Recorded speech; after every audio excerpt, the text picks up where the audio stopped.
అన్న ఆఫర్స్ తగ్గడం వల్ల, సినిమాలో ఆఫర్లు తగ్గడం వల్ల, ఈవెంట్లు ఆగడం వల్ల నీలో ఎలాంటి మార్పులు వచ్చాయన్న?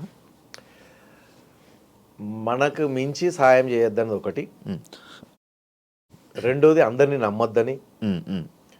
మూడోది ఎవరో వచ్చి ఎవరో హెల్ప్ చేస్తారు, మనం మంచి మనం చేసిన మంచి పనులకి హ్మ్.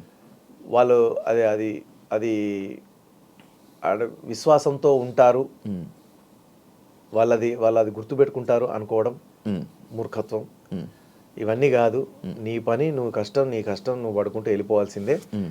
ఎవరో వస్తారు, ఏదో హెల్ప్ చేస్తారు, లేకపోతే ఎవరో ఏదో మనం ఆదుకుంటారు 100 మనల్ని రూపాయలు ఇచ్చినోడు అట్లీస్ట్ 5 ఎంపీ అన్న ఇస్తాడు అనేది మాత్రం ఉండదు. హ్మ్. అట్లా ఉంటారు, ఉండరు. కానీ మనం మాత్రం అది ఆలోచించకుండా వెళ్ళిపోవాలనేది ఒకటి మాత్రం బాగా అర్థమైంది. హ్మ్. అది ఫస్ట్ నుంచి నాకు లేదు, నేను చేసుకుంటే వెళ్ళిపోయాను హెల్ప్. కాకపోతే ఏంటంటే కొన్ని మాట మాట సహాయం కూడా చేయకుండా, హ్మ్.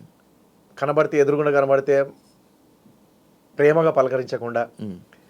ఇక్కడ కాళ్ళ దగ్గర కూర్చొని అవకాశాలు అడిగిన వాళ్ళు ఈరోజు నాకంటే అవునన్న. నెత్తి మీద కూర్చొని యాక్చువల్లీ మీకు నాకు వచ్చే అవకాశాలను కూడా మిమ్మల్ని వద్దు అని చెప్పి అవును. ఈ టైప్లో ఉండి, ఇంకా కొంతమంది అయితే పెద్దోళ్ళు మహానుభావులు, వాళ్ళు వాళ్ళ వాళ్ళ విజ్ఞతగా వదిలేయాలి. మరి ఇంత కష్టపడి వచ్చాడు కదా వీడు, ఎక్కడనో ఊరు నుంచి వెళ్ళి పల్లెటూరు నుంచి వెళ్ళి వచ్చి హ్మ్. ఎన్ని కష్టాలు ఎదుర్కొన్నాడు. హ్మ్. ఉం?